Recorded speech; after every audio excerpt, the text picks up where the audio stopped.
Hello, my name is Tetlwyn Penry. I'm a solitary pagan witch, I'm an author and the founder of the Wolf and Howl Press. And I've been away for a very long time. I had a look at my last YouTube video and it said 10 months. Oh dear. Right, well, where have I been?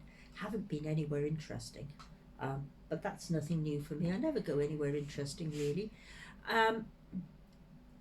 I've in and out of bad health, good health, all the usual problems of life, really. And also, if I don't have much to say about a particular topic, I tend not to do a video about it. I won't just sit here and waffle. I think there's enough waffling on YouTube, and I'm not going to be a part of that. So, there we go. What was I going to talk about today? The dangers of buying in bulk. Now, I don't mean bulk buying toilet rolls or bulk buying cans of soup or anything like that. What I'm talking about is the kind of witches or whatever they are, influencers I think they call them now, I'm beginning to catch up, who come online and they say, look at this haul of books I've just got, or haul of crystals, or a haul of, oh, I don't know, witchy tools or something. And it does make me sad, really, because you don't need a haul of anything.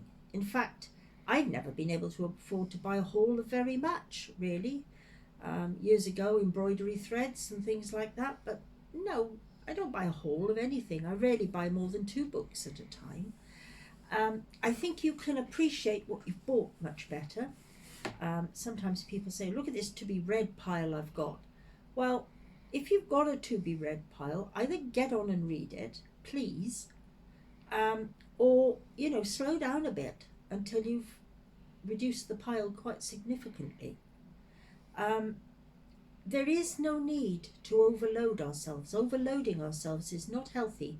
It's no good for our mental health, our emotional health, and it certainly doesn't help our magical health. So it's only just saying to you, please, just ease up a bit and don't feel, because this is the worst part.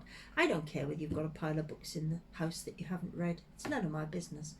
But what I do care about is when people feel they are not a good enough witch if they haven't got a great big pile of whatever. If they haven't got a huge boxes full of crystals or magical tools or books. I mean, I've known me when I was young, and I've never forgotten this. This is why when I go to give a talk anywhere, which I very, very rarely do now, last one was years ago, but when I go to give a talk anywhere, I always used to take a prize, a raffle prize. And that was quite separate from the people who were organising it, from their raffle.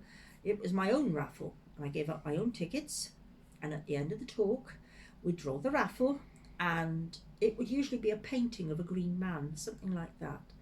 And I would do the raffle, and that was a free raffle. You didn't pay for the tickets, you didn't pay for the prize, you didn't pay anything. It was free.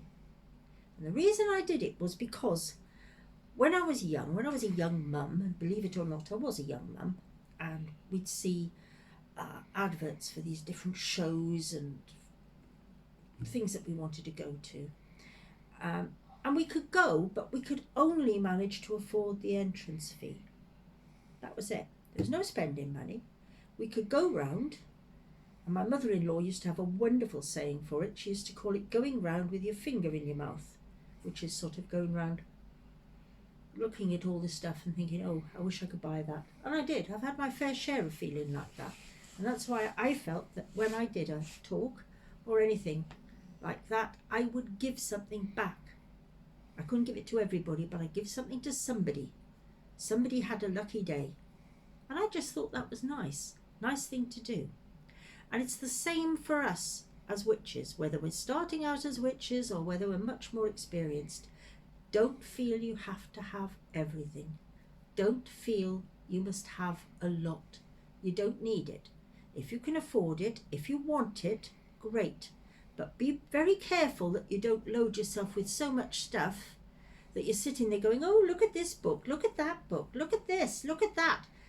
It's not. You have to sit and you have to focus. Now, I have about 4 books out there, that I have not read for research on a couple of stories that I'm writing. I will read them and I will take notes on them, what's more, because I never just read a book, I always take notes. And that's how you read, that's how you have your books, and I will catch up with them all and I will put them into my stories and make them a little bit more realistic, we hope. As for tools, I have very few tools. I really don't.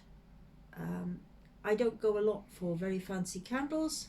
As most of you know, it tends to be a tea light, birthday candle, ordinary household white candle, anything.